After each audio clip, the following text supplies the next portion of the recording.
Hello, this is Mark Weeks. We expect to get started on time, and I've dropped some technical information in the chat panel.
Good morning, everyone.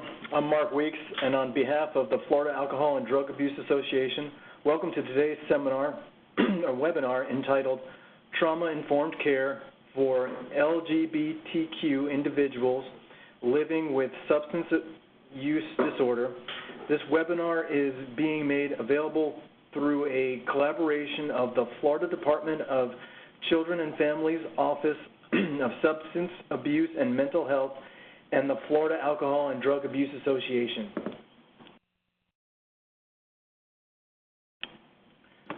Please note that as an attendee, you are in a listen-only mode and will only be able to view your name.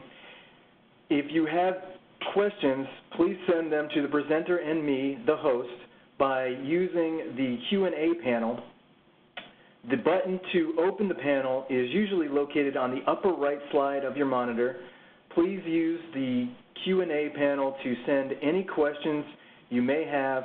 As you think of them, the presenter will address questions as time permits.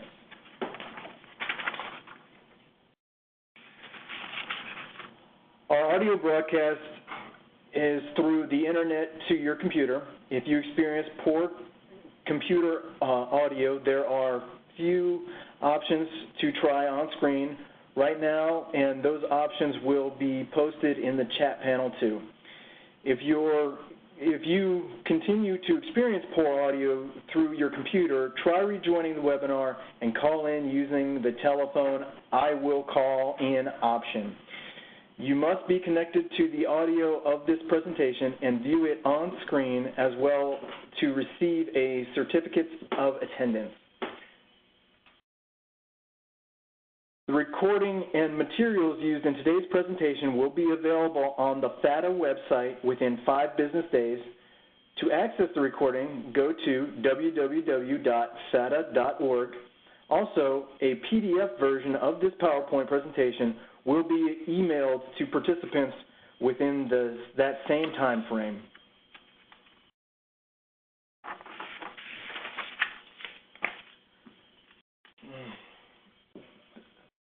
FADA produces many webinars and workshops through the support of the Florida Department of Children and Families. To help participants track credits earned through attendance, we host an online community that provides a personalized digital journal where participants can maintain statements of credit for webinars and workshops taken through the Florida Alcohol and Drug Abuse Association. At the end of today's webinar, the web browser will direct everyone to an evaluation form on the FADA website. You will first need to register or sign in to your account to complete the evaluation. Information you provide FADA as a part of registering remains confidential. Statements of credit will be posted within 5 business days after the evaluation closes in individual professional development journals for persons completing the evaluation and attending the full webinar. Completing the evaluation is necessary to receive CE credits or to access your statement of credit. Do note that the evaluation will close at midnight on Thursday, October 18th. 1 to 2 continuing education credits are available for participating in today's webinar for persons licensed through the Board of Nursing, the Board of Clinical Social Work, Marriage and Family Therapy, and Mental Health Counseling, and for persons credentialed through the Florida Certification Board. If you are a licensed healthcare practitioner, be sure to include your Florida license number for reporting to CE Broker when you register with our site for the first time. If you are certified with the Florida Certification Board or licensed outside the state of Florida, you do not need to provide your certification number when you register with our site. Note, please, that WebEx monitors arrival and departures of attendees and provides a report upon completion of the event. We are not permitted to provide contact hours or a certification of attendance if you do not attend the entire workshop. We are not permitted to provide partial credit.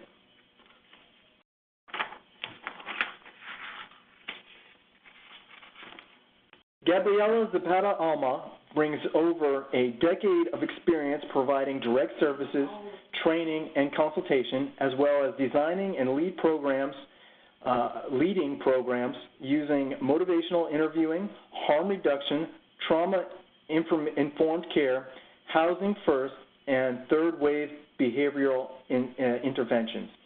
Gabriela graduated from University of Chicago's School of Social Service Administration, earning certifications in evidence-based practice and advanced alcohol and other drug abuse counseling.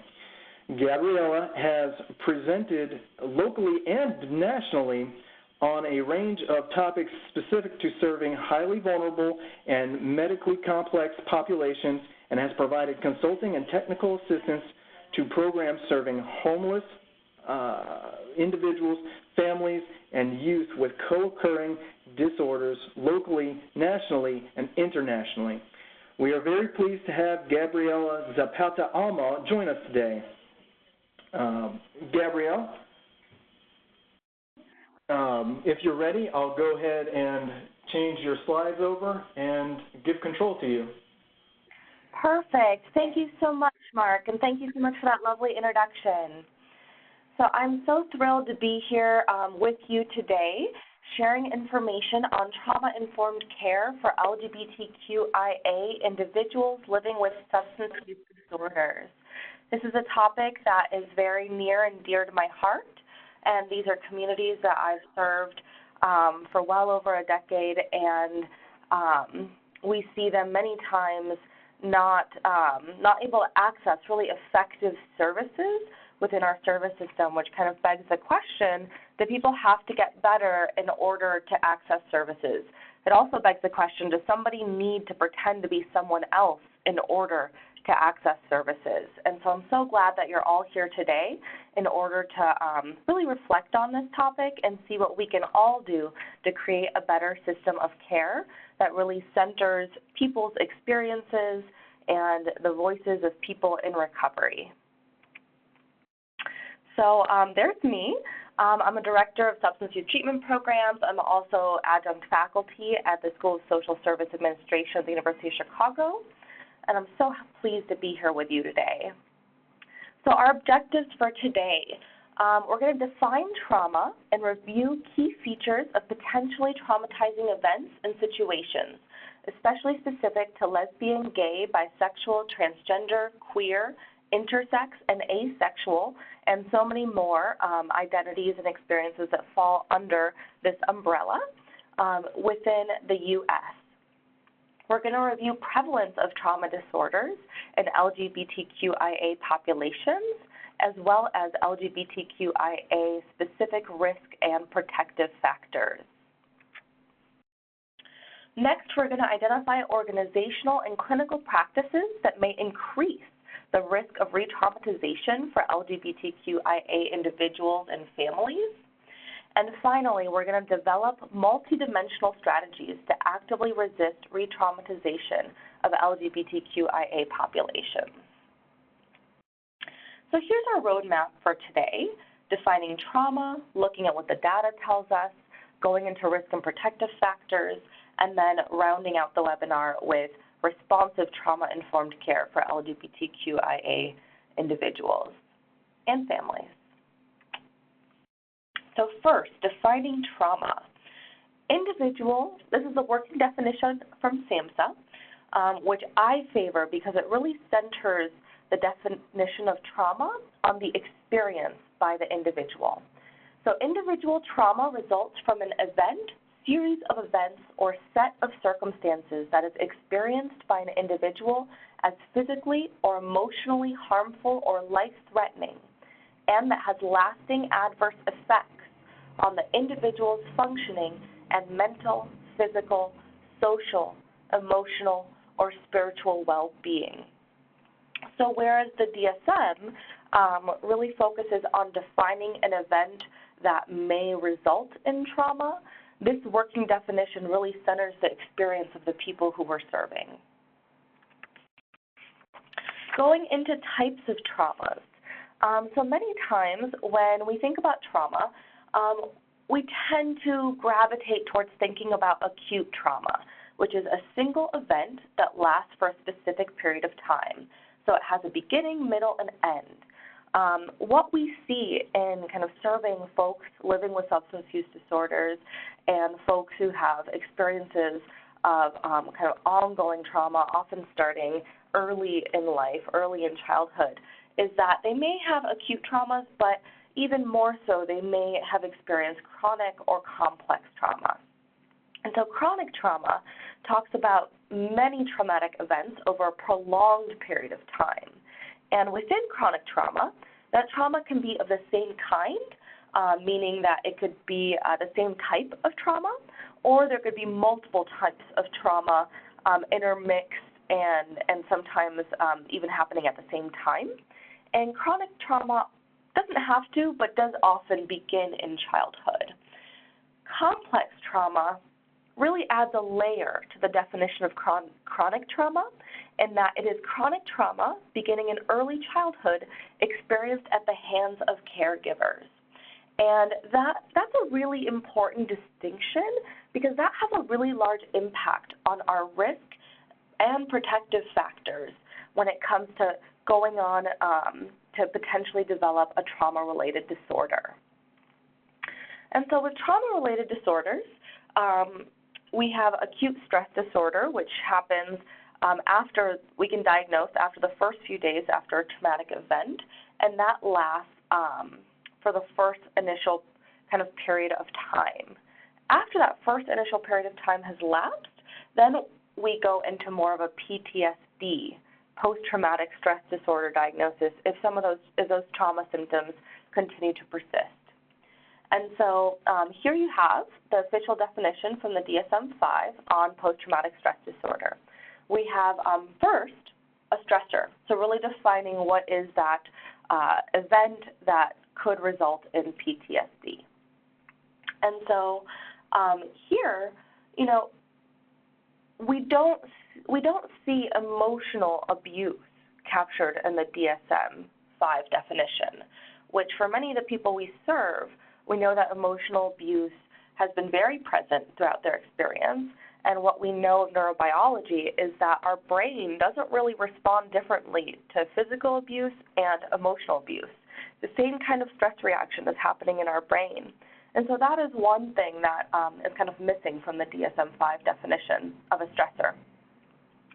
Then we have these different clusters of symptoms. We have the intrusion symptoms, which could be, flashbacks, traumatic nightmares, somebody who is exposed to a trigger and has a very intense or prolonged distress after exposure. And here I'm using the word trigger to mean a trigger for a trauma symptom, not a trigger for a substance use craving. Here we may also see those kind of recurrent intrusive memories or thoughts. One of the things that is most difficult about trauma disorders is that our very thoughts have given us a sense of danger, that we no longer feel safe within our own bodies. The next cluster of symptoms is avoidance, that because these triggers and these cues create such intense and aversive reactions within us and internal experiences that we really avoid those triggers. We avoid anything that may be an external reminder, and we may even avoid our internal thoughts and feelings. So something to watch out for is, we may ask somebody something that seems like, a pretty standard question, and we may notice a very subtle or a very apparent hesitance to even answer that question. And that may be a good indicator that we may be touching on or brushing up against something that reminds them of a past trauma.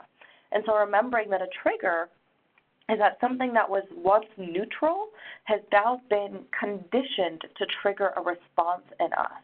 So something that may, there are certain things that any of us could tell would be potentially distressful, like a reminder of something, violent. But the trigger is really defined by, you and I may not be able to tell that that's a trigger at all, because it's something that may have been paired with the experience of trauma that to you or I really doesn't hold that trauma meaning, because we weren't there. We didn't have that kind of pairing happen for us.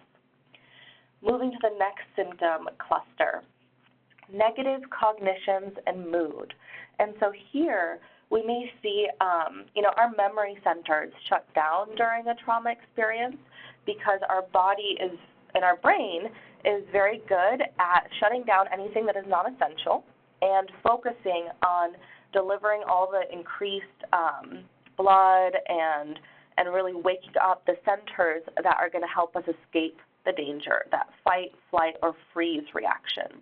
And so memory, in that point, our memory centers get shut down. And so it's very common for individuals who have experienced trauma to have a really hard time being able to recall key features of that trauma. We also see that people experience a lot of negative beliefs about themselves and or the world, including a distorted blame of themselves or others. When we talk about persistent negative trauma-related emotions, we're really talking here about a lot of guilt, a lot of shame, a lot of embarrassment. We also see a lot of symptoms that kind of share space with depression and anxiety. A lot of individuals end up receiving depression and anxiety diagnoses, and as we get to know them better and we kind of uncover their symptomology and their history and throughout all of that biopsychosocial assessment that we do, many times what we'll find is that there's really a PTSD that is underlying those anxiety and depression symptoms. We'll see folks feeling alienated, feeling really detached, having a hard time connecting with others, having a hard time trusting others, and a constricted range of affect, of being able to either sense or express emotion and mood. And then the final symptom cluster, we'll see alterations in arousal and reactivity. And here we may see increased kind of irritable reactions or aggressive behavior when somebody seems to have a much larger, maybe even explosive reaction to something that kind of catches us off guard or surprises us. That's a really good indicator that that we're seeing an effect of trauma. That self-destructive or reckless behavior, we may see self-injury, non-suicidal self-harm, substance use, and trauma. Trauma is a huge risk factor for substance use, and substance use is also a risk factor for trauma. And so throughout the webinar today, we'll kind of see how those two dynamics kind of increase the risk factors for one another. Hypervigilance. So people may be really sensitive to kind of looking out for any perceived threat. You may have people that you notice that they're always watching the door, or they need to sit facing the door, or if somebody kind of new or unknown comes into the room, you may see a big change in their facial expressions or in their openness. An exaggerated startle response. Some of us startle real easily. And so you might notice that you're in a session with someone and there's a noise in the hallway and they kind of jump. This can be a trauma symptom. Problems in concentration. A lot of times, so because trauma, some of the effects in our brain from trauma can impact our filtering system in our brain because our brain starts to constantly be on the lookout for any potential threats, and so it becomes harder to kind of sort through all of that information. And so with problems in concentration, you may see folks who seem to have problems with focus throughout interactions and sessions. You may see folks who have have trouble kind of understanding their treatment plan or collaborating in their treatment or service plan, or have trouble really being able to put plans into action. So many times we may walk away from a session with the sense that we had a really clear plan set forth that was mutually understandable and mutually agreed, and the next time we see someone, it may feel to us as the practitioner that that plan like never happened. Like, what happened to the plan we had? And that can certainly be an indicator of that problem with concentration. It's also something that we see, that I've seen throughout my career, is individuals with very complex and chronic trauma getting diagnosed throughout adolescence with attention deficit diagnoses. And sometimes individuals can certainly have attention deficit diagnoses or depression or anxiety as well as PTSD. And other times I've found that the PTSD is a much better explanation and kind of guides our course of treatment in a much more effective way once we're able to engage in that differential diagnosis. And then, of course, sleep disturbance. Folks that are either having trouble sleeping or having a lot of waking, a lot of early waking, folks that are sleeping during kind of have their days and nights flipped, and it's getting in the way of them being able to engage in activities of daily living, engage in work, life, play, relationships. We see nightmares, of course. And so when I'm conducting an assessment and I come across, I'm always sure to assess for sleep. And when I come across sleep disturbances, I really make sure to be listening with my trauma ear and my trauma lens, because chances are, working with individuals who use substances, if there's also a sleep disturbance, there's very likely some trauma factors at play.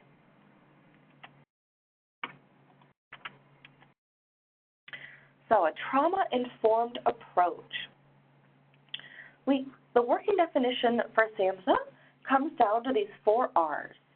A trauma-informed approach realizes the widespread impact of trauma and understands the potential paths for recovery, recognizes the signs and symptoms of trauma, responds by fully integrating knowledge about trauma into policies, procedures, and practices, and actively resists re-traumatization. So in any relationship where we hold a greater access to power and resources than the person with whom we're in relationship, which is of course natural in a provider and client relationship, that we do hold more power in that relationship, there is the risk for re-traumatization, because trauma is often found within the experience of being overpowered, of being overwhelmed.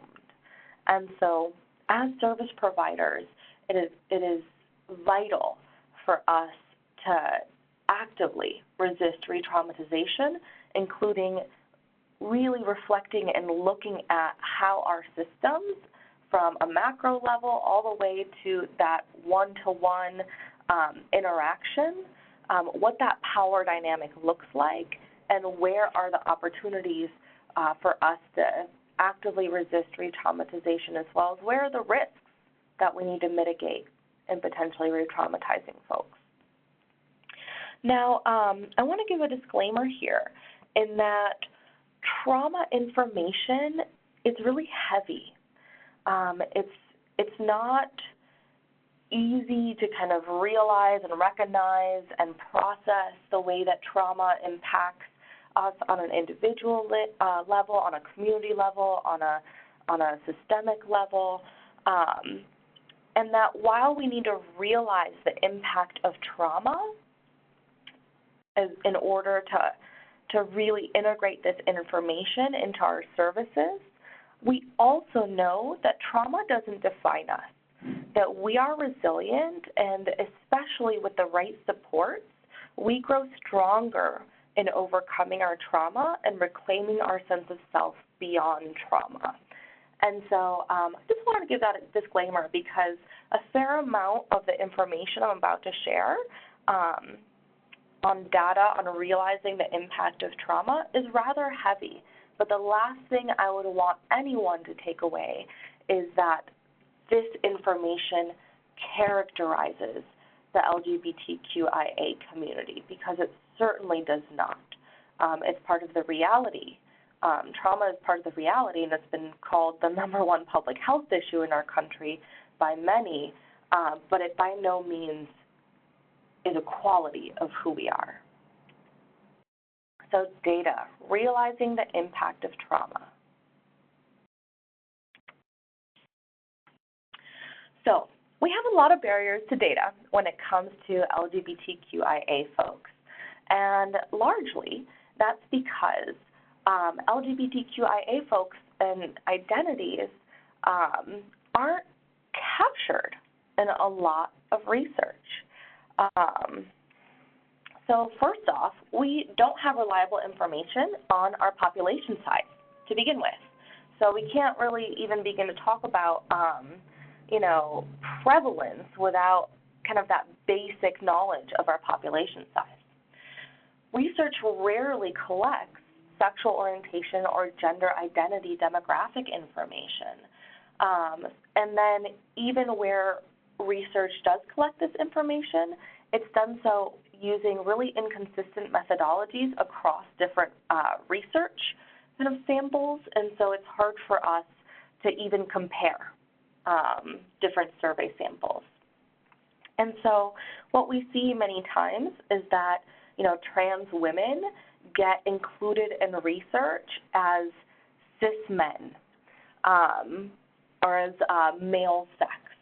And so right there, that erasure makes it so difficult for us to truly realize the impact of what's happening for trans women. And I just used a term that I realized I want to define just in case it's new for folks. So I said cis men, and cis, spelled C-I-S, is kind of on the other end of the spectrum from trans. So cis men, for example, would be somebody who, when they were born, the doctor assigned the male sex at birth, and then as they grew up, their gender identity was male. And so their gender identity matches the sex that they were assigned at birth, versus somebody who is trans, which cis means on the same side as, trans means moving across. So trans means that my gender identity does not match the sex assigned at birth.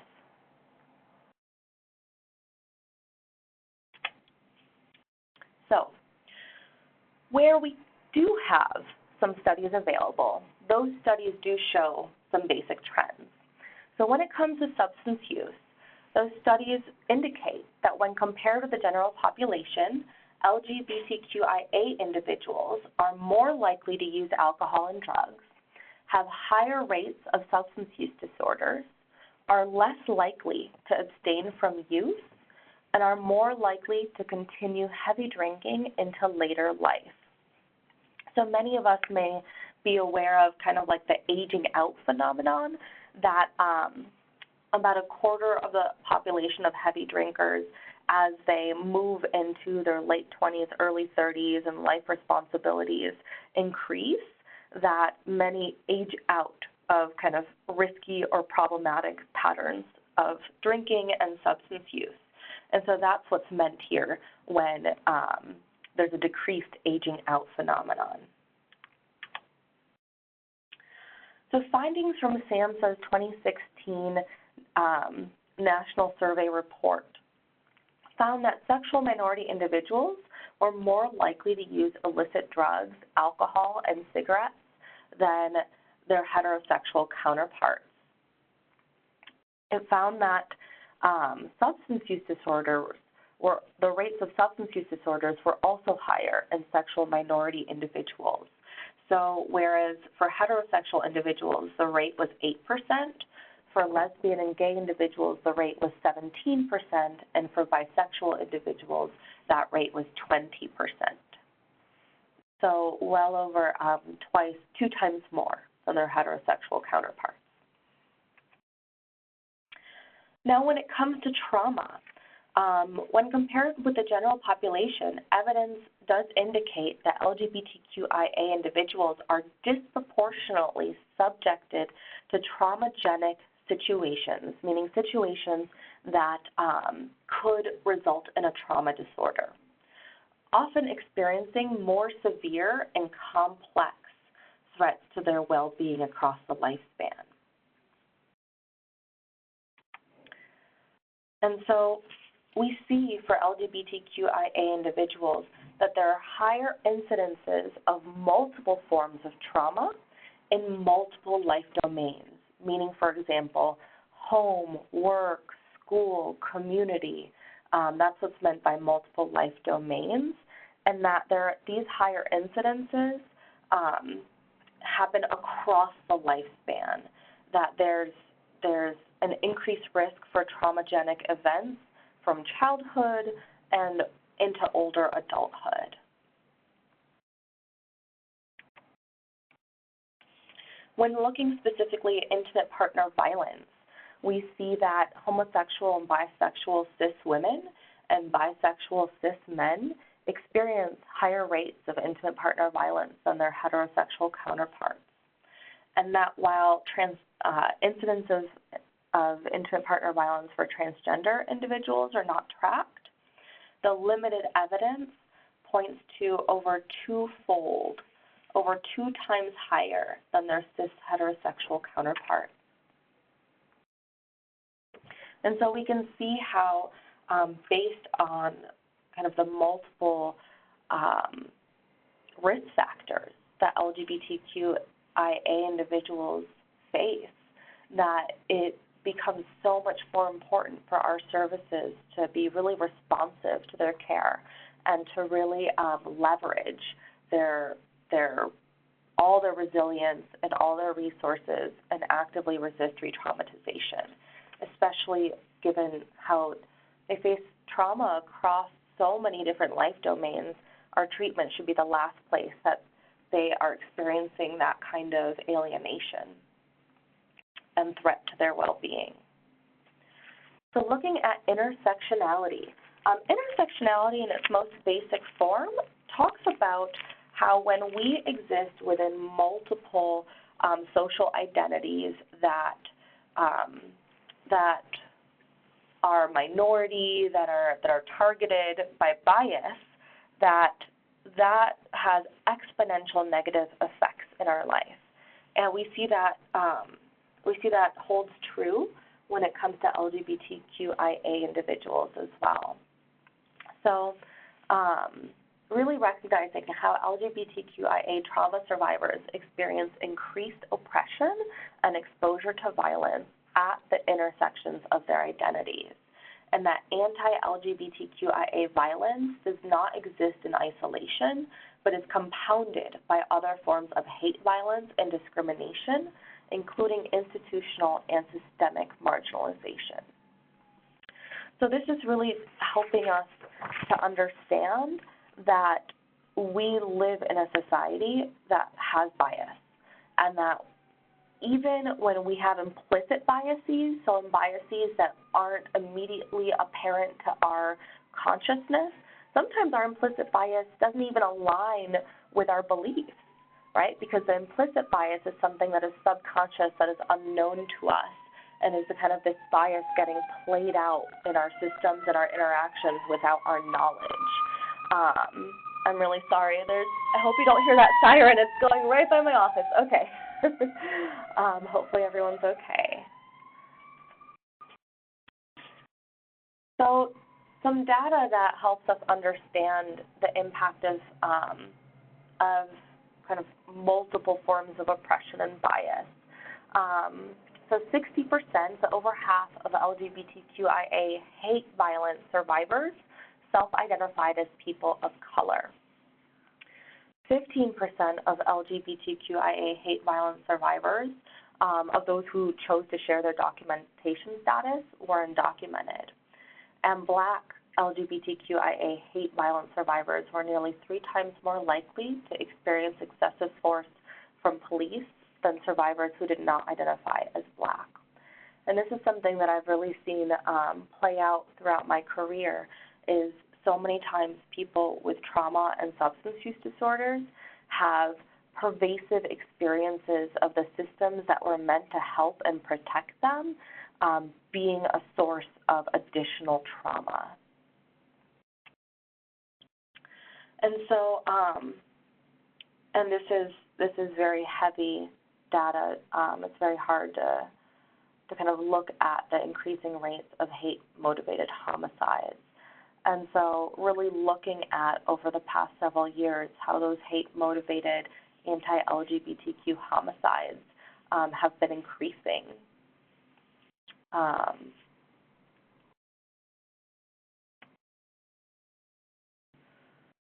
And so we saw, for example, just in January to August of 2017, hate-motivated homicides of LGBTQIA individuals, that 75% of victims were people of color, 64% were under the age of 35, and then nearly half involved the use of a firearm. So really, just by being who we are at increased risk for life-threatening violence. And so it follows that that is a huge increase on risking of, for risk for development of trauma disorders. And for youth, there are so many aspects that impact our youth.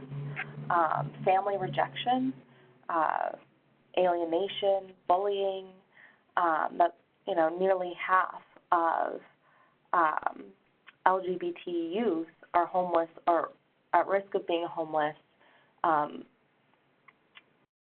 or nearly half of those who are homeless or at risk of being homeless ran away because of family rejection. Little under half were forced out by parents because of sexual orientation and gender identity. And I name these things because as we look at risk factors and protective factors for developing substance use disorders and trauma-related disorders, you're going to see how these experiences play right into increasing risk factors and decreasing protective factors.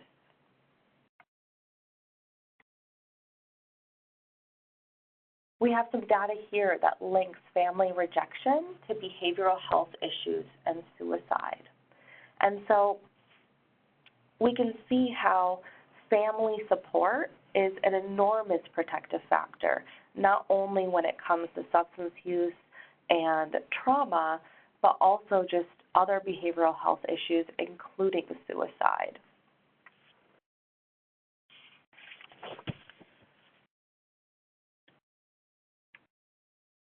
So moving into risk and protective factors. So these are all risk factors related to developing a trauma disorder because,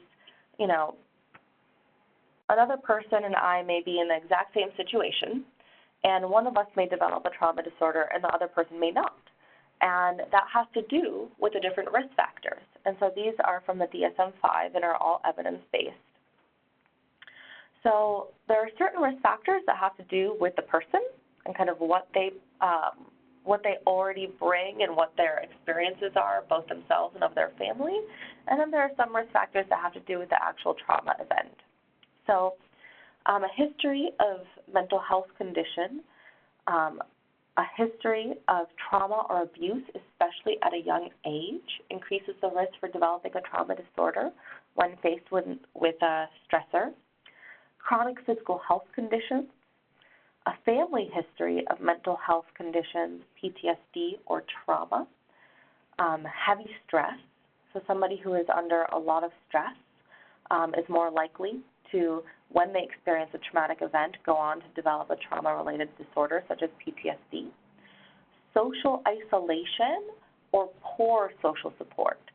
So someone could be surrounded by people and have poor social support and feel utterly alone, or especially if the social support that is accessible and available to them reinforces any sense of blame or victim shaming for the traumatic event.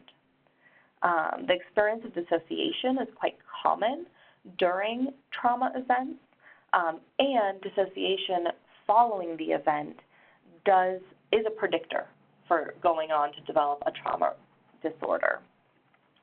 Female-identified individuals are at greater risk for developing trauma disorders, and being in the position of perpetrator of violence is also a risk factor. Now, when looking at the event, the interpersonal nature of trauma, so a trauma that happens in relationship or happens at the hands of people is more likely to result in a trauma disorder. Why do we think that might be? Why is interpersonal trauma more likely to result in a trauma disorder?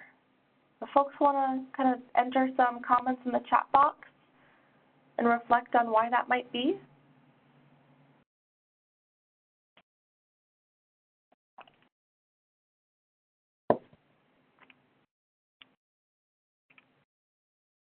Great. So with interpersonal trauma, we have a sense of betrayal that not only has our personal safety been violated, but our kind of faith in that person or faith in humanity. Exactly right. That we rely on those who love us to take care of us. And that's exactly right, Hannah. People can be both protective factors and traumatizers. And when we know that individuals naturally want to avoid triggers to their trauma, we cannot avoid people. We cannot truly live in isolation or manage our daily lives without coming across people. And so in a way, interpersonal nature of trauma, we are surrounded by the triggers to our trauma. And that's exactly right, Rama. We have continuous exposure to the person who has inflicted the trauma. Yes. So thank you so much, everyone. There's also if the trauma is unexpected versus anticipated. So when something is anticipated, we can prepare for it. We can shore up kind of our resources. We can even just mentally prepare for it versus something that's a shock to us that kind of comes out of nowhere. And that can really undermine kind of our trust in ourselves and the trust in those around us. The ability to act during an event. So if there is a stressful or traumagenic event and I'm able to exert some influence or some power in that event, then I'm less likely to develop a trauma-related disorder. But if I have the feeling of overwhelm and powerlessness, then I'm more likely to develop a trauma-related disorder. The outcome of the event. If the outcome was disastrous, catastrophic, versus the outcome was something that was, distressful and difficult, but maybe over time was able to be resolved and repaired. The severity of the event. The proximity to the event. So in proximity, we're talking about direct proximity is I'm the person directly experiencing that threat to my well-being. Versus kind of the next layer would be I am witnessing the situation happening to someone that I know and love and care for. Versus I am a stranger in the situation witnessing the situation happen. Versus I am the loved one who is now hearing about the situation of what happened to my loved one. All the way to, us as providers hearing about, what the folks we serve have been through and how we ourselves are at risk for both vicarious trauma as well as PTSD, because part of our role many times is bearing witness to people's trauma stories. The frequency of trauma, whether it happened once, whether it was something that was ongoing, the complexity of the trauma, meaning the multiple threats to self and safety.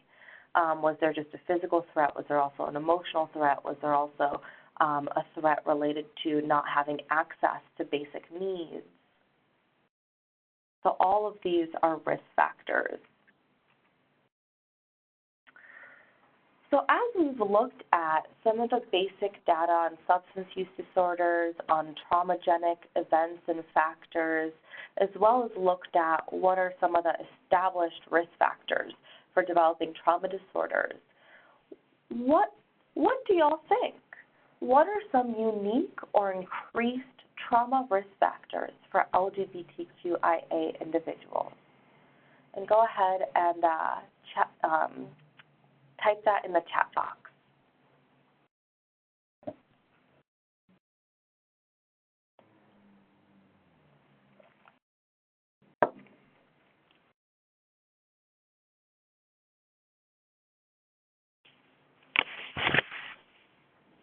Bullying, that's right.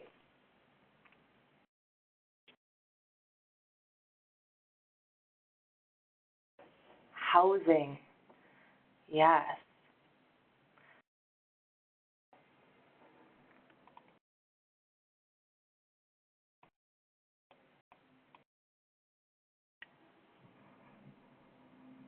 Being ostracized by peers and family.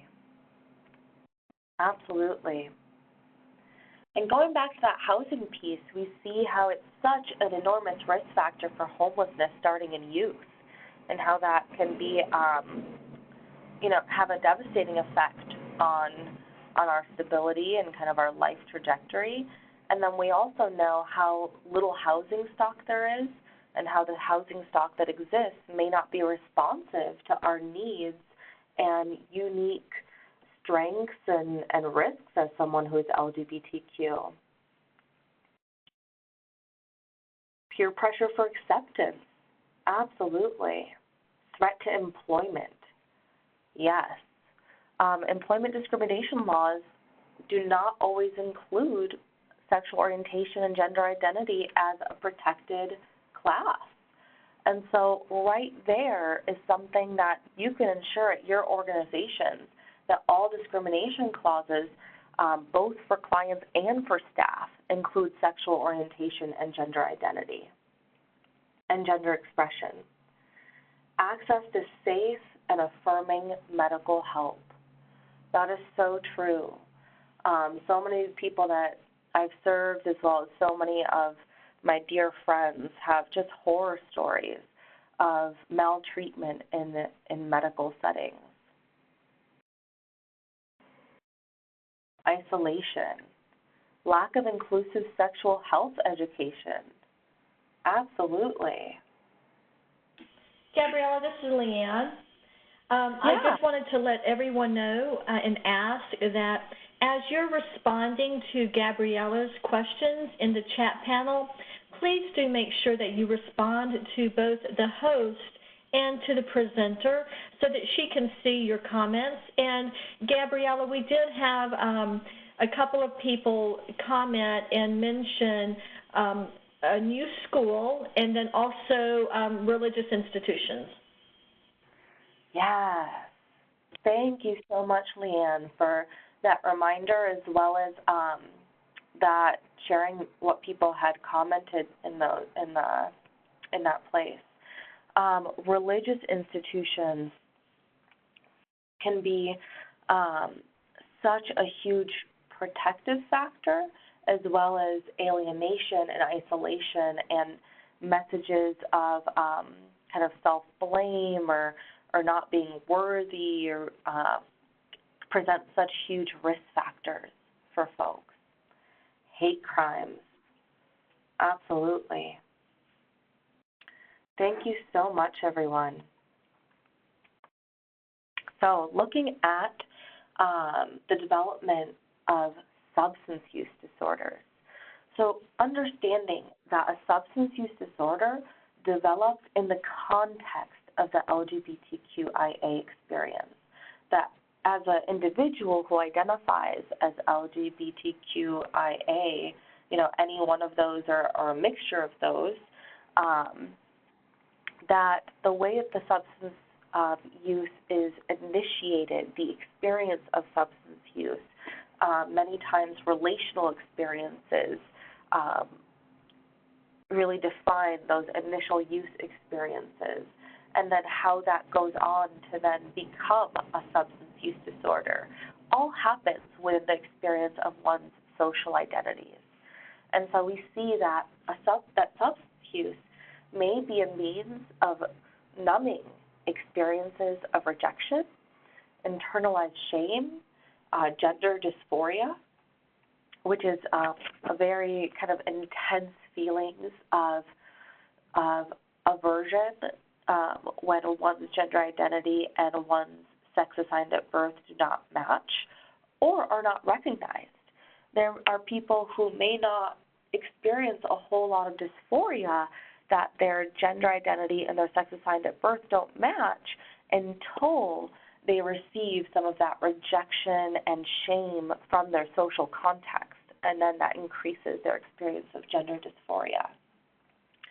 That initiation of use may coincide with their first affirming relationships or those first affirming environments.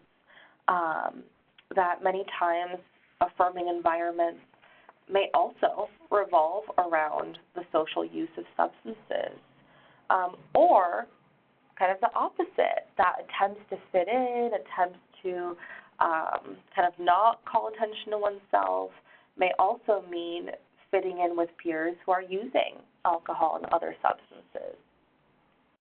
And that substance use for some may help kind of facilitate the greater expression of sexuality and gender. And so as we see that people may feel kind of decreased inhibition or may feel a greater sense of connection to other, that substance use may go hand in hand with some of those flashes of self-acceptance as well as acceptance by peers around sexuality and gender that is often such a source of alienation. And so we really touched on these already, how the intersection of this pervasive discrimination and abuse on all levels, from a system level, from like a political legal standpoint to a more like mezzo, meaning like school and church and workplaces and housing providers and all providers, medical providers, substance use providers, all the way to micro, meaning just that one-on-one interaction in that peer group, that it increases both risk for substance use disorders and trauma. And so many times in treating individuals from LGBTQIA communities who are living with substance use disorders, that we need to be aware of trauma and treating that trauma in an integrated fashion, either in-house or through strong relationships with other providers. Yeah, we already touched on all of this, so I'll move us forward. One piece we haven't touched on yet is the experience of community grief and loss. That along with all of these risk factors for violence and for adverse childhood experiences, as well as adverse medical and other outcomes in adulthood, leads to a great sense of community grief and loss. And that many times we belong to a very, very close-knit community, especially due to rejection on all those levels, from family to kind of greater society. And so when there is kind of a grief or a loss, often many times tragic loss of any one person in our community, not only is it very likely that we've kind of known them in some way, shape, or fashion, but even if we haven't known them, even if they're a complete stranger to us, it very much feels like one of our own. It feels like a very personal loss.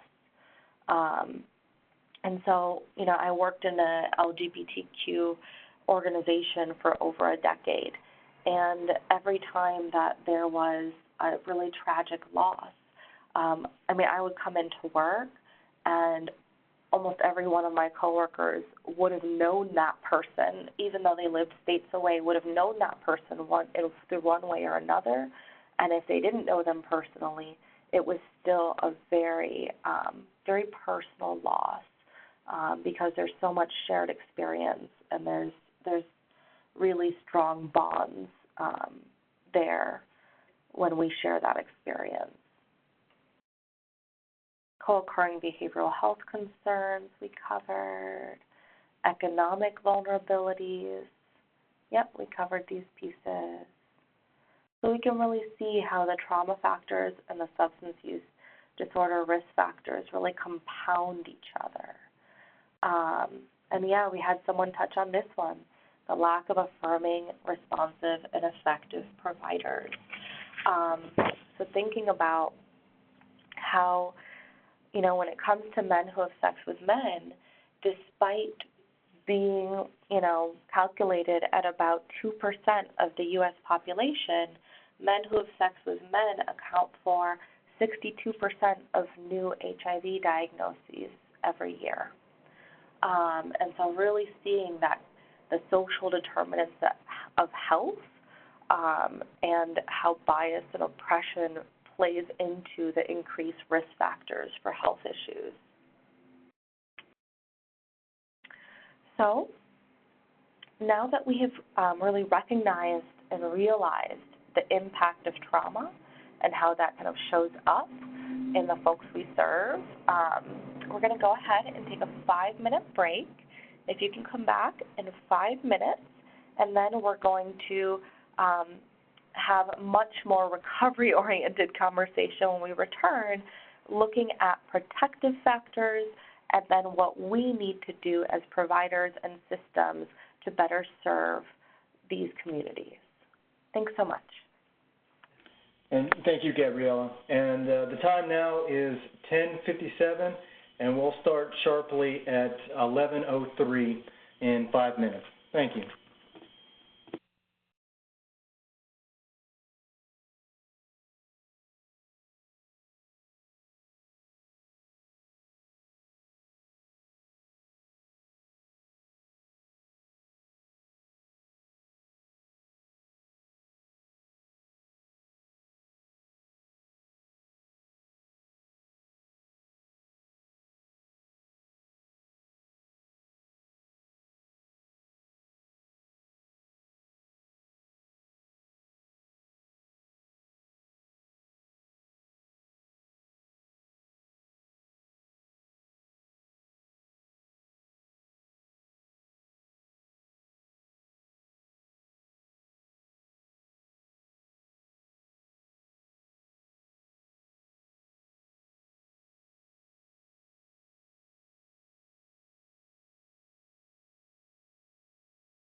Hello, Gabriela? Yes. Hey, when you're ready, you can go ahead and begin. We had a couple of questions come in, and if you'd like to address those, you can. One question is, can you please define CIS again? Is it an acronym? And the other question is, what was the data on MSM and new HIV infections? Yeah, great questions. Thanks so much, everyone. So CIS is not an acronym. It is just something that I'm like, oh gosh, I'm blanking on I'm blanking on the term for it, but it's just something that gets attached to the beginning of the word. So similar to trans. So cis is just on the other side of trans. So somebody who their gender identity matches the sex assigned at birth would be considered cisgender, versus somebody who their sex assigned at birth does not match their gender identity would be considered transgender. And so a way that I remember that is that those kind of sentence, or sorry, those words. Oh, this is totally gonna haunt me until I remember what this is called. But the beginning of the word comes from trans means across, and cis means on the same side as. So if your gender identity is on the same side as the sex you were assigned at birth, then you are cisgender. And then if you have moved across genders, or if your gender identity is across from the sex assigned at birth, then that would be considered transgender. And then the data on MSM, men who have sex with men, and new HIV infections. So despite being calculated at about 2% of the U.S. population, men who have sex with men account for 62% of new HIV diagnoses. Okay, thanks so much, everyone.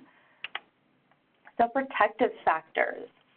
When it comes to protective factors for developing a trauma disorder, here from the DSM-5, we see that social support, a positive connection with caregiver, socioeconomic stability, and access to medical and mental health care are protective factors for someone who has experienced a trauma event that protect them from going on or reduce their risk of going on and developing a trauma disorder. So how might these protective factors be impacted by the discrimination against LGBTQIA individuals? So I'm going to go back a slide so folks can see what the protective factors are. And then if you can type in the chat box how you think that these protective factors might be impacted for LGBTQ individuals.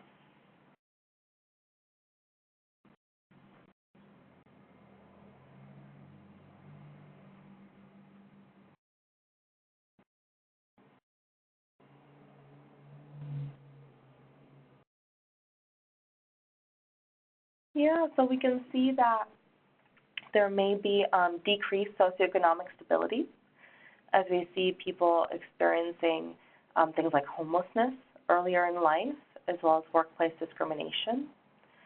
We see that people may have reduced access to medical and mental health care, both because of socioeconomic stability factors, but also, as Danielle points out, because they're unable to obtain good medical or therapeutic care.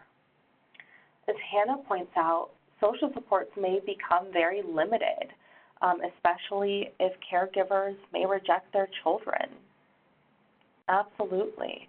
And so we see that that positive connection with a caregiver is a lifelong protective factor when it comes to trauma disorders.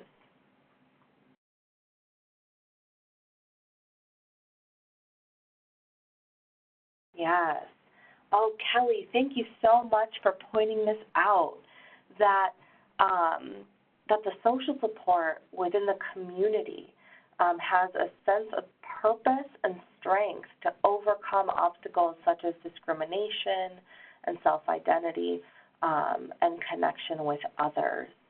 And that's right. That's absolutely right. And that is a perfect segue into my next question for y'all. What cultural resources and resiliencies may act as protective factors?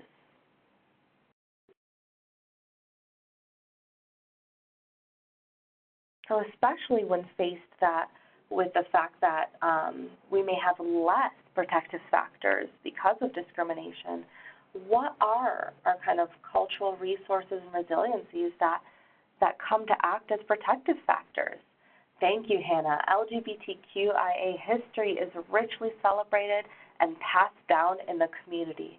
That's right. Having a sense of our elders and of our history, that we didn't just plop down on the earth yesterday, but that we've been here and that we have made really important contributions and a sense of who we are and where we've come from, and our resilience is so important and is such a protective factor.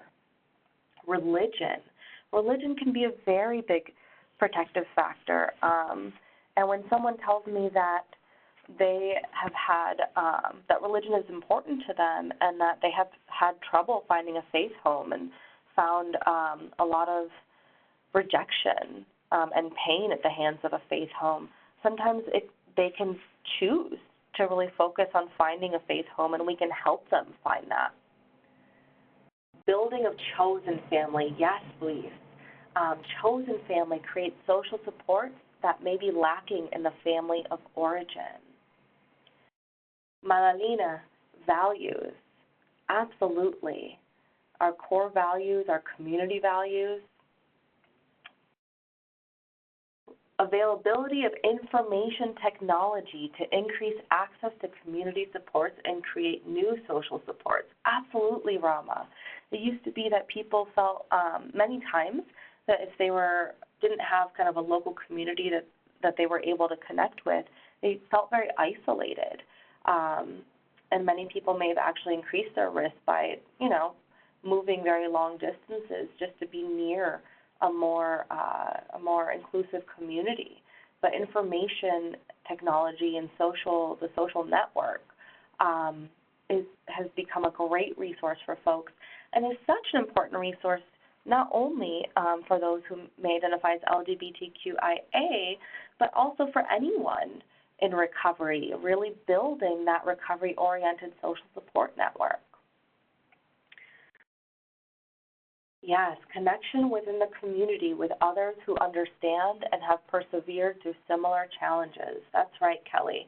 The importance of peers, and not just peers who are accepting and inclusive, but peers who have walked in a similar path and who we can relate to and who support us.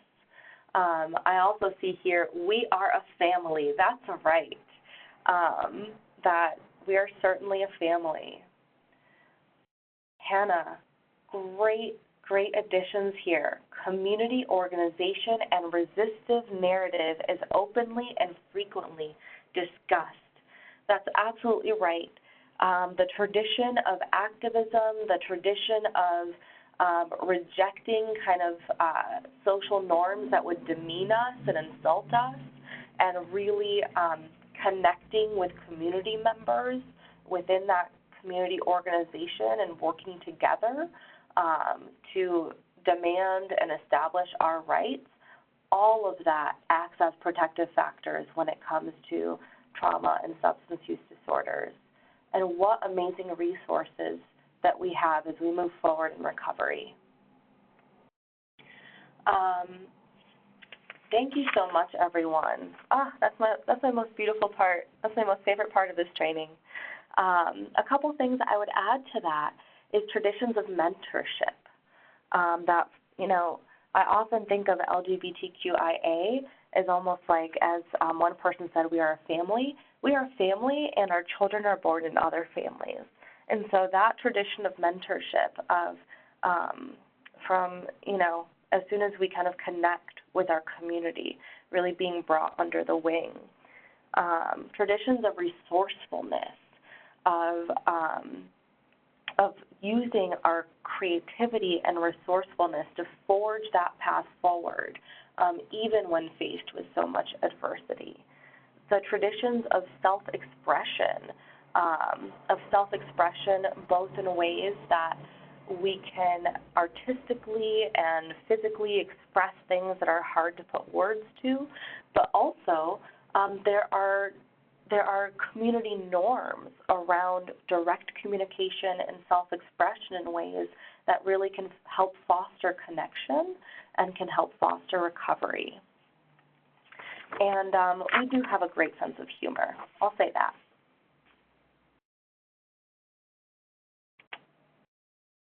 Chosen family, as Luis mentioned. And so here, really understanding that individuals define their family, not providers, and that as providers, it's important for us to assess for chosen family and include their identified family in their treatment and recovery, of course, with their consent, just like we would any family member. And so I want to tell you a story about assessing for chosen family, because while I may be somebody who absolutely upholds that chosen family is just your family, that there is no difference between family and chosen family, that doesn't mean that the person meeting me for the first time, kind of sitting across the table from me as I conduct an assessment, can tell that about me. And so I remember I was assessing a young woman, 18-year-old, trans woman of color, and I was assessing her, and when it got to the part around family, she started telling me about, her biological family and, histories of rejection and estrangement and alienation with the exception of her grandmother. And then I asked, and she said, that's it. I'm alone. And I asked, well, tell me about your chosen family. Is there anyone that you would consider in your chosen family? And she just lit up and very quickly started telling me about two friends who she considers to be her chosen family, who are her chosen family. And that not only worked to build trust and engage her in our services, it also helped me assess for what is the recovery status of those other folks, where are they at, how can they support, or on the other hand, perhaps present a risky situation to the person's recovery. And so whenever we're serving people, we see that their family has an impact on their use and recovery, just how the person's use and other behavioral health needs have an impact on the family. And the same is true for chosen family. So moving into LGBTQIA responsive trauma-informed care. So we have some general guidelines. First, that written policies include commitment to providing services that are culturally responsive, inclusive, and affirming for LGBTQIA individuals. That needs to not just be a sentiment, it needs to be something that is explicitly named. The agency provides information on and staff members are knowledgeable about culturally relevant community resources for support, referrals, and assistance for LGBTQIA individuals. So that we have, this can be something as kind of tangible as having, brochures and pamphlets in our waiting areas that are responsive to kind of the full beauty of sexual orientations and expressions of gender identities that really reflect and are responsive to the cultural richness of the people we serve. I remember in one of my offices, I always had a stack of these pamphlets, and I just loved them. And it said, is it possible to be Christian and gay? And it had two black men on the cover of the pamphlet. And I can tell you that almost every single person who walked into my office that immediately caught their eye, and they were like, huh, and they grabbed it. And not only was it important to kind of have that resource and pose that question, but it was also important in showing that, you know, we're here for you and we're here for all of you and we see you and we value you. Apply principles of trauma-informed care with an understanding of the specific needs, risk, and protective factors and individualized goals of LGBTQIA individuals served. So trauma-informed care is a framework. And as a framework, we have some basic principles, but it's really up to us to move forward in applying those principles to those specific needs and individualized goals, as well as to our specific setting. So, the trauma-informed care principles as put forth by SAMHSA: safety, trustworthiness, peer support, collaboration and mutuality, empowerment, voice, and choice, and an awareness of cultural, historical, and gender issues. And as I move into some of the specifics around trauma-informed care practices, I want you to keep these principles in mind and kind of almost like we'll play principle bingo, and we'll think about, okay, which of these principles is this practice really reflecting and touching on? So building safer space. Sexual orientation and gender identity and expression needs to be included in all anti-discrimination clauses. When I was doing that young woman whose assessment I just mentioned when I was assessing for chosen family, when I first did her assessment, her worker called me and said, oh, you know, she says that she's, or they say that they're open about gender pronouns, so I just use they. And I said, okay, you know, thanks for letting me know. And when she arrived, you know, as part of informed consent for the assessment, one of the first things I did was go over rights, privacy, you know, all of those things. And when our member rights, at our organization we call our clients members because we all belong. And so when I was going over member rights, and right there, front and center, it talked about gender identity and expression. Once she saw that written, she immediately told me that she identified as female and used she and her pronouns. And so something as simple as having that written, it seems so simple, and yet it's surprising to see how often it's not included, and it can have a really big impact in building that safety. Another piece is offering gender-inclusive restrooms. So if our restrooms are not gender-inclusive, we're communicating that there's really no space for somebody that may be transgender or may not identify with a gender binary, who may be gender nonconforming. We want to assess, not assume. And so when we are assessing, we want to avoid labels and elicit people's self-report. We want to find out what they'd like to be called, and that's actually a practice. You know, a lot of people have a name that they like to be called, or a part of their name that is not necessarily their legal name. And so I simply ask people, you know, what's your legal name? And then what would you like to be called? And then once we collect that information, living up to using that information. Because the only thing that is more painful than being called a name that we do not identify with is being called a name that we don't identify with after we have risked that disclosure and that connection to tell someone what the name is that we do go by. And so that can replicate that sense of betrayal when somebody calls us by a name when we have told them what our true name is. And this is a practice that I have found actually very helpful in serving older adults as well. When I ask, you know, what may I call you, and the person says, you can call me Mr. Wilson, wonderful, welcome, Mr. Wilson. And so it's a practice that is not only beneficial for folks from LGBTQIA individuals. Assessing for gender identity and gender pronouns. Only assessing for sex assigned at birth if it's needed. So I know many times in medical settings we may need sex assigned at birth for different kind of insurance purposes. And in some settings, we may not need sex assigned at birth. And so just as any other information we collect at assessment, everything we collect should directly inform something that we need to know in order to serve that person.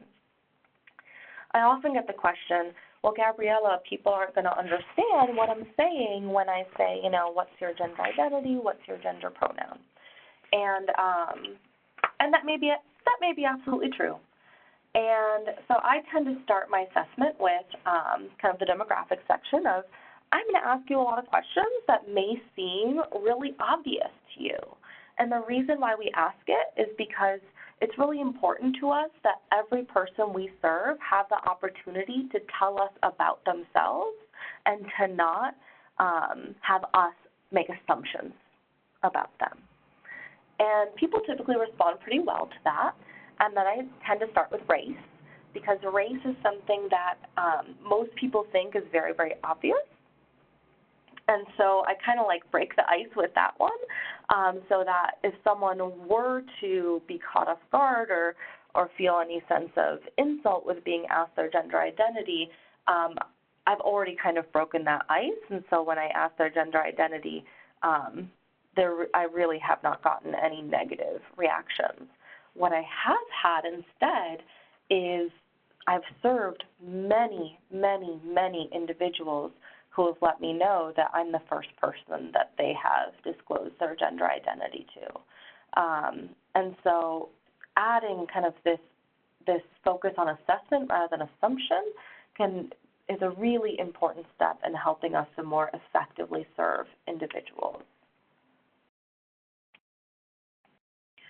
We need to actively resist misgendering. And understanding that misgendering does replicate trauma. It replicates trauma in a lot of ways. It, first of all, may be literally putting the person's safety at risk. If somebody's in a waiting area and we do something that misgenders them, that may, in fact, make them a target. If they have experienced any kind of rejection or threats to their safety because of their gender identity, then that misgendering is directly re-traumatizing. Now, a question I've gotten in the past is, well, like, what do I do with that information? Because now that I know that, I feel even more kind of scared about this misstep. And so something I say is that mistakes are a part of learning, and that we need to be able to move forward and not operate out of fear, but we need to operate out of thoughtfulness, out of pausing, reflecting, and just how we know everybody's individual, unique history, goals, diagnoses, insurance source, right? Just how we know everybody's kind of individual idiosyncratic kind of realities, that this is just something that becomes part of knowing them and who they are, that our gender identity is part of knowing us and who we are. And so for those of us that this may feel kind of newer, or we may feel some kind of fear around making this mistake, I would say certainly don't operate out of fear. Operate out of thoughtfulness, consideration, and always endeavoring to do better. And when we make mistakes, because we are human and we will always make mistakes, we can offer a simple apology and not kind of turn the attention to be about us and excusing us and our embarrassment. We can just say, that was a mistake, I apologize.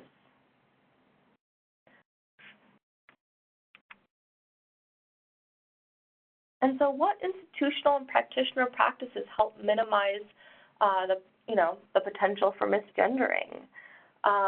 One thing is we should always talk within our teams as if the person is present. So in all of our team meetings and all of our clinical supervisions, we should always be using people's pronouns. We should always be using the name that they are to be called. And that way we can avoid any kind of need to kind of like switch when we're with the person or not with the person, especially if it's something that we're concerned that we're going to make a mistake about. Then we should really be talking about that person and really using their pronouns so we can maybe work out any mistakes we're going to make in the team meeting versus when we're actually meeting with the person. Something else that I've kind of done sometimes unconsciously is I have just started using people's names more. If I'm kind of talking quickly and I'm concerned that maybe the wrong pronoun is going to come out, I just start using their names more. And then we kind of covered that repair piece. A simple apology, moving on, doing better, showing them that you're committed to doing better. We want and need to actively resist outing others. So understanding that coming out is a process that many would define as an unfolding of self-awareness, acceptance, and love. And that coming out is not ours to force or lead. That we can assess the stage of it, that we can help someone assess safety issues and help them safety plan around pieces. And also realizing that there can be cultural differences when it comes to the coming out process. I remember when I was serving a young Latinx cis man, and I was talking with him about kind of sexual orientation and kind of where he was at with coming out to social supports. And he very much made it very plain to me that coming out was not a priority for him. Coming out was not even something that was like even culturally relevant for him. That his response was, I am who I am, and I don't need to put a name on it. I don't need to live by some label. And the people who know me, and the people who love me, know me, and who I love, know me, and that's it. Like, there's really nothing else to it. And I myself am also Latinx and can really connect with that vision of coming out, and yet, at that point in my career as a young practitioner, at that point, I realized about myself that I kind of had bought into this idea that coming out was kind of a given, that, everyone needed to kind of come out at some point. And through serving him and being open to his input, I was able to uncover that assumption in myself and realize that just as there are so many different ways of viewing ourselves in the world that are so influenced by culture, that the process or the concept of coming out is no different. That for some, this is going to be really important, and for others, it may not be important, and for others, it may feel really impossible. And it's for us to be aware of that and support the person wherever kind of they are and whatever their choices are. That said, if someone kind of like creaks that door open, it's up to us to kind of walk through it. And what I mean when I say that is that many times people we serve will kind of dip the toe in and show us a little bit of their gender identity or a little bit of their sexual orientation just to see how, like, we react, or if they're going to experience that rejection that they've experienced in other spheres of their life. And it's up to us to really be fully present there and express gratitude for sharing that part of themselves with us, with trusting us with that part of themselves, and then kind of assessing where they're at in that process and how we can support them. So sometimes it shows up as, well, I've started playing with makeup, but I don't really know, you don't need to use any other genders or anything. It's like, okay, well, the fact that they're telling me this tells me that there's something really important here that they want to share with us, and they're kind of testing the waters to see how we're going to react. So really that's an opportunity for us to embrace them, not physically, although, some of us do hug our clients, but to embrace them and who they are and express gratitude for sharing who they are with us and just kind of demonstrate some gentle curiosity around that. It helps them explore that. So beyond adaptive coping, trauma-informed care recognizes that a lot of the things that bring us to need services and treatment and help are things that have helped us survive past traumas. And so in this way, we talk a lot about adaptive coping. When it comes to LGBTQI identified individuals, we go beyond adaptive coping and actually seeing these kind of like maladaptive attempts, quote unquote, as creative strengths. Because when we are able to recognize the multi-systemic harms, discrimination, barriers, traumas that people face, all of their attempts at coping are really a creative strength.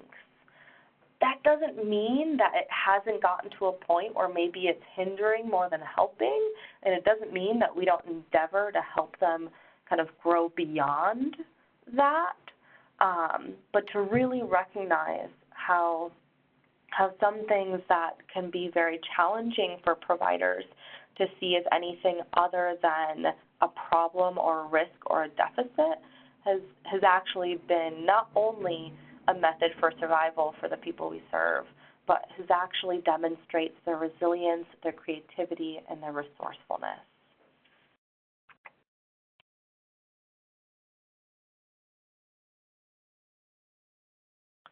And so these are some quotes that came from kind of a think tank that came together and brought together some qualitative data on LGBTQIA survivors.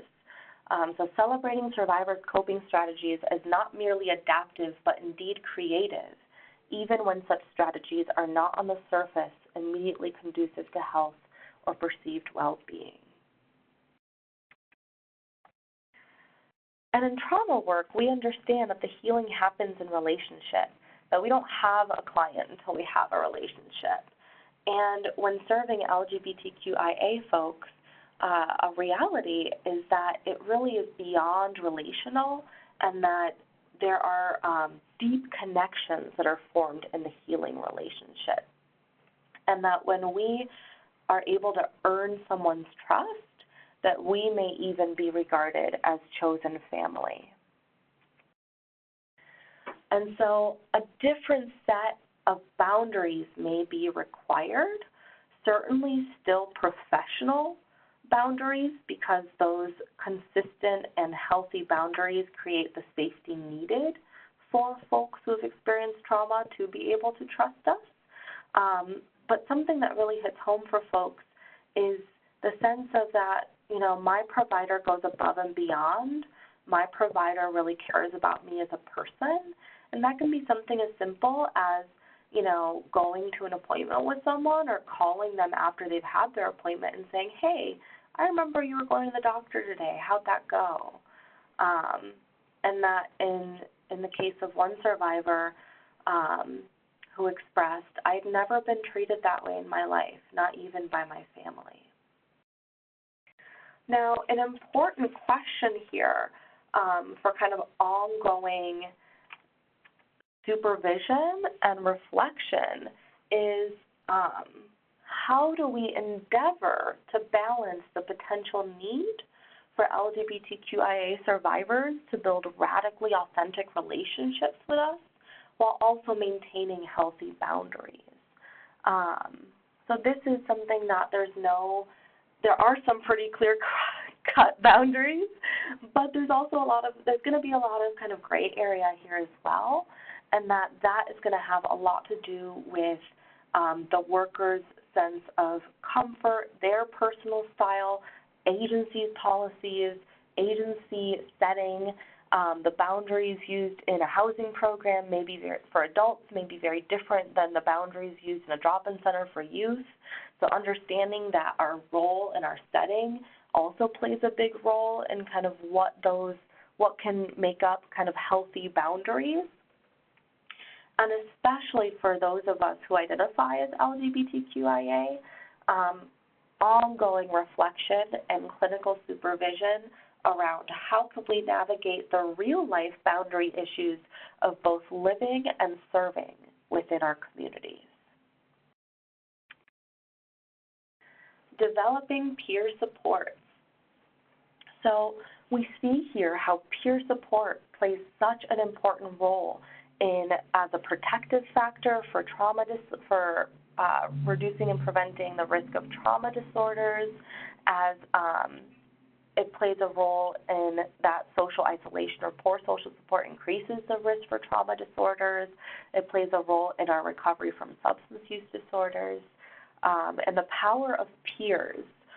What peers are able to do in supporting one another's recovery from trauma, recovery from substance use disorders goes so far and beyond what I can do as a simple provider, to be honest. I mean, there's so much I can do to help folks with their symptoms and help folks kind of process things and move into that stage of post-traumatic growth, but it's really peers that help folks build that life worth living. And the hours that someone is with me throughout the week can't compare to the hours that they're nestled in their community. And so here, really looking at, and this goes back to really staff and organizations knowing about what kind of resources are out there for LGBTQIA folks. So looking at mutual aid resources. Are there certain 12-step groups? Are there certain SMART recovery groups? Are there certain refuge recovery groups? There are lots of different kinds of mutual aid resources, and which ones of them are more oriented to LGBTQIA folks or LGBTQIA friendly. Looking at recovery-oriented community spaces. It's a real treatment need that when the spaces that I feel more affirmed in are the spaces where there's more substance use happening in, it becomes really important to develop those recovery-oriented community spaces. And if we're having trouble finding them kind of in our immediate communities, then that points to a need for us to develop some internally and develop some collaborations and partnerships to develop them across organizations as well. And how can we help organize communities and organize leaders and cultivate leaders within the community to develop and cultivate some of these spaces? Family issues, family of origin, ex-spouses, and many of the people I've served over the years have had children that they have had full or partial custody of or had a role in their lives. And so managing and healing strained family relationships can be meaningful and desired for some, and it may be a non-issue or simply impossible for others. And so that's, again, a place where we need to assess, where we need to not assess because we have a need to try to fix it for people, although we're great helpers, and that's what brings us to this work, but to assess it as any other clinical need and really be open to where's the person at with this and how can my services and support help them to achieve their goals with their family of origin or strained relationships. And sometimes that is just being able to process those experiences and come to a place of radical acceptance within themselves of, like, it is what it is, and even though I'd like it to be different, it's not going to be. And other times, we can play more of a role in providing family-based services where we can be very active in helping people to heal those strained relationships, but taking a really individualized approach here. And trauma-informed care recognizes the need to be aware and responsive of cultural, historical, and gender issues. And boy, is there a lot to be aware of here. So one core piece is that representation matters. And a representation amongst our staff, our physical setting, our policies and documentation, in our history, representation of our achievements, and that this is very different from tokenism.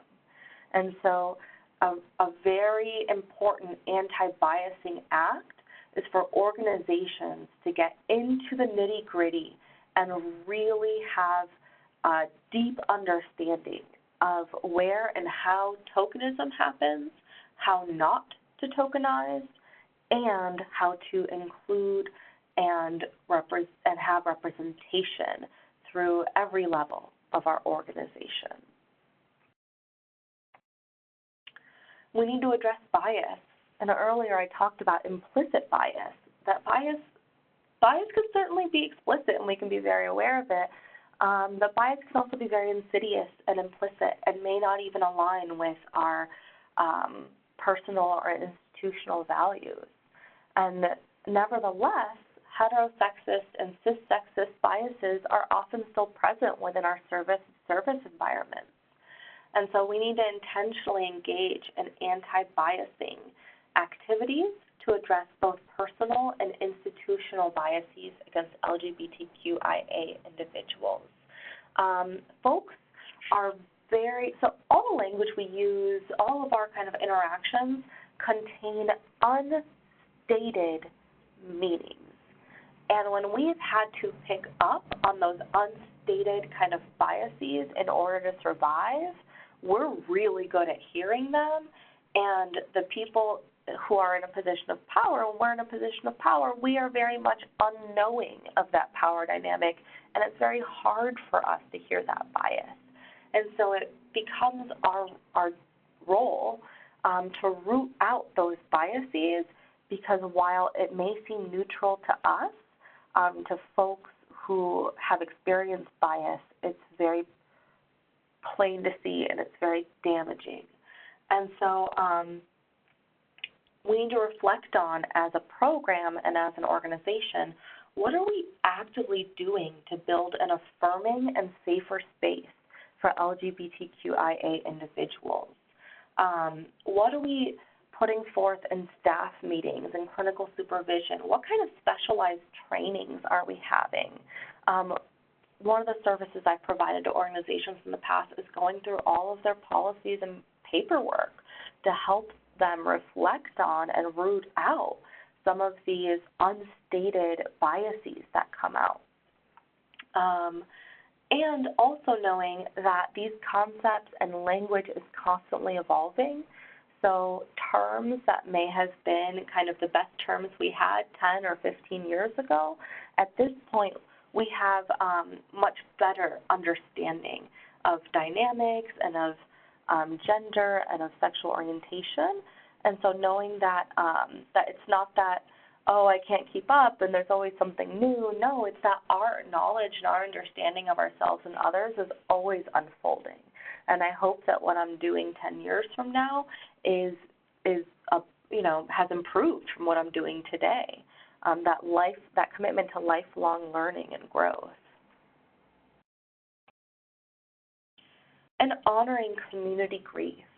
So we talked about community grief and losses kind of on a individual level, but as an organization, to really honor and make space for that community grief, whether that is like holding an event around World AIDS Day, whether that is helping some community leaders and sharing maybe our organization's meeting space for community leaders to come in and plan an event around Transgender Day of Remembrance, which is November 20th. But really engaging in some of, on a systematic level, on a systemic organizational level, making space to honor the community grief that so often gets kind of erased and brushed under the rug. And at the heart of this is cultivating an intersectional anti-oppression framework within our organization.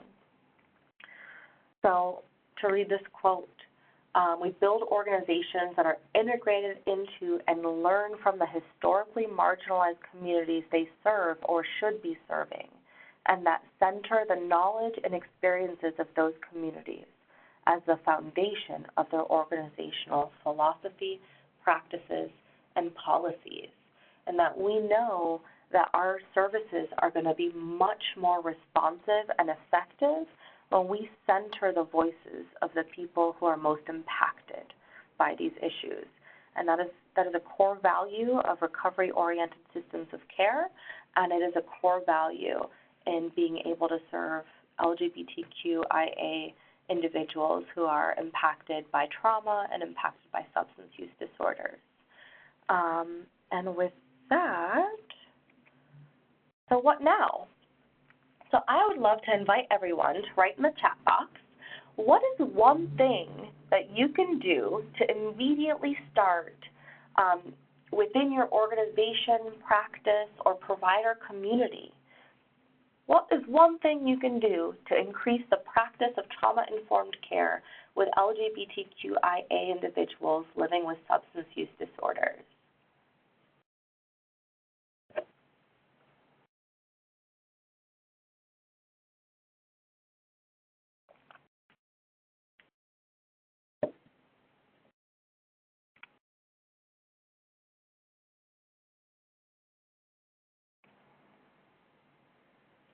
Okay, I have provide education for staff. Pass on some of the information I learned today. Asking people about their chosen family.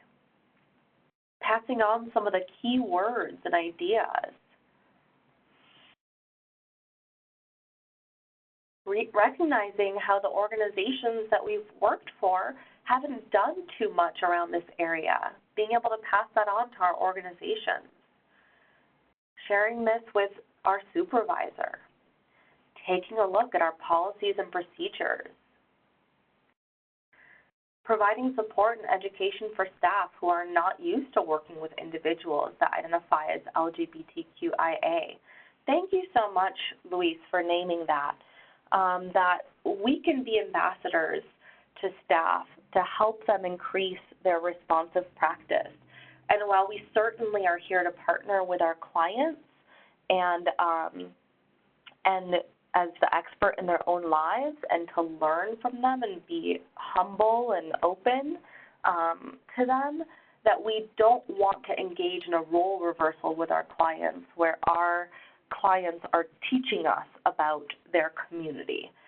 We can certainly demonstrate curiosity, that gentle curiosity, that openness, being engaged, interested, but we don't want to kind of respond with, I'm going to learn so much about transgender people from you, right? That in effect ends up being not only a role reversal, but tokenizing. Lead by example, that's right. Role modeling is so important. Encouraging the development of peer support groups. Yes, Leanne. It's time to dig into our policies and examine where old language, discrimination, or limiting policies may inadvertently cause our spaces to be unsafe for our youth and clients. Providing community resources to the LGBTQIA+ to help them connect with others and decrease feelings of alienation. Encourage coworkers to identify their own implicit bias. Yes, thank you so much for that, Leanne. We belong to each other, And so when we're in our staff and provider communities, to be able to call each other in and kind of check each other gently with care, with respect and care, that I rely on my staff to kind of keep me in check and keep those implicit biases managed. And I hold the same responsibility and tender care for them as well. Well, I'd love to open it up to questions that have come through in our last few minutes. Let's see. Oh, you know, one thing I didn't mention that I'd love to just take now, thank you so much, Rama. Encourage staff to examine the way they speak. For example, preferred pronouns just versus using the word pronouns. And I'm so happy that you wrote that, Rama. I hadn't mentioned this yet, but you may have noticed that throughout my presentation, I just talked about pronouns, and I did not talk about preferred pronouns. And that is because the term preferred pronouns, while for many people may be a step towards progress, it also communicates that my pronouns are not inherent, that my pronouns are something that I kind of decide on a whim versus being something that is just a part of who I am. And so we kind of get rid of the preferred there and just talk about gender pronouns.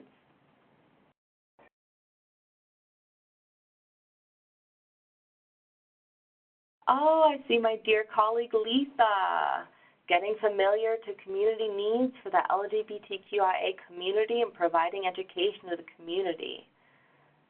Asking the right questions to open up dialogue. Thank you, Lisa.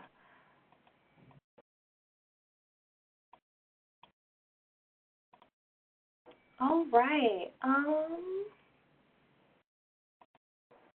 So Leanne or Mark, I would love your help in trying to look at some of these questions. I'm having a little trouble. Yeah, okay. We did have one question come in that was sent to us privately. When assessing juveniles, at what age, oh, I lost it. Right there. At what age is it appropriate to ask about gender identity and sexual orientation, etc.? Yeah, that's a great question. I mean, I would ask about it. Certainly, I wouldn't wait any longer than kind of preteen years, especially if we're in any kind of role to be providing kind of like health education and things like that. We want to be providing health education before someone may experience health risks.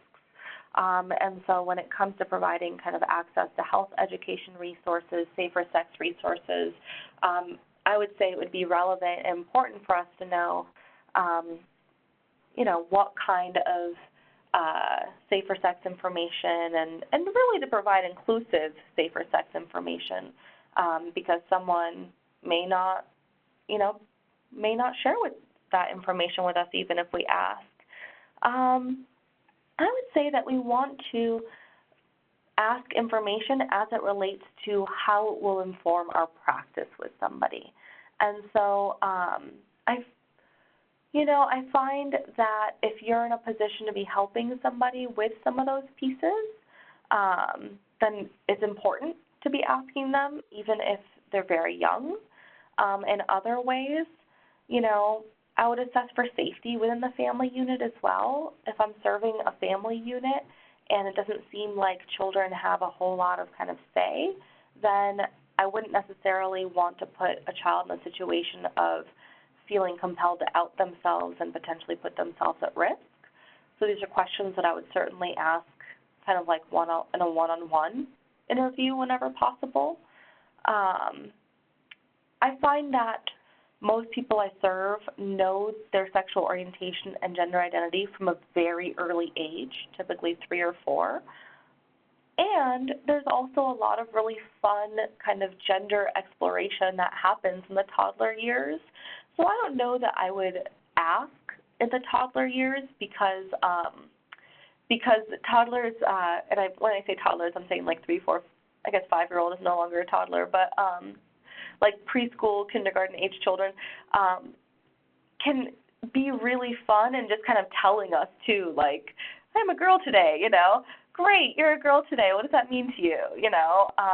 So I don't know that we really need to ask when we're getting to the like really little children, but anyone who is kind of getting more into that like tween and preteen age, I would include in just whatever general assessment you're doing.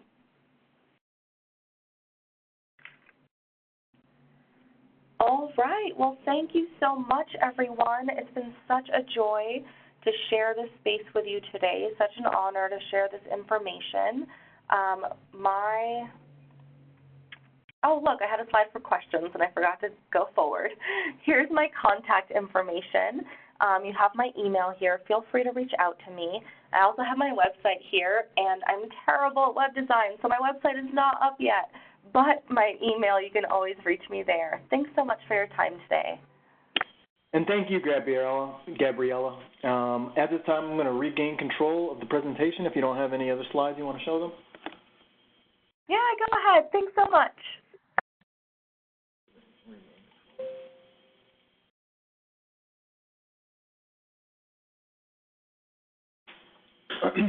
Please note a couple of items of business before we conclude.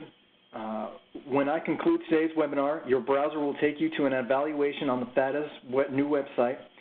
If you want to receive CE credits or a statement of credit for this event, please complete the evaluation.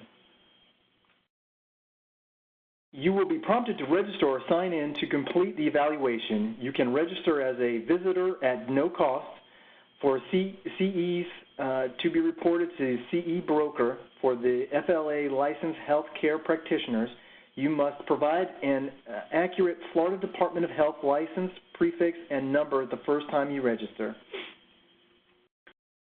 After you register or sign in, you will be directed onward to the evaluation. You may consider using the same email address when you register for webinars through our WebEx link, and when you set up your profile in FADA's system, this helps connect your attendance and your profile. You will get a second opportunity to complete the evaluation through a follow-up email later today in about 30 minutes. The sender will be messenger@WebEx. Evaluations will close at midnight on Thursday, October 18th.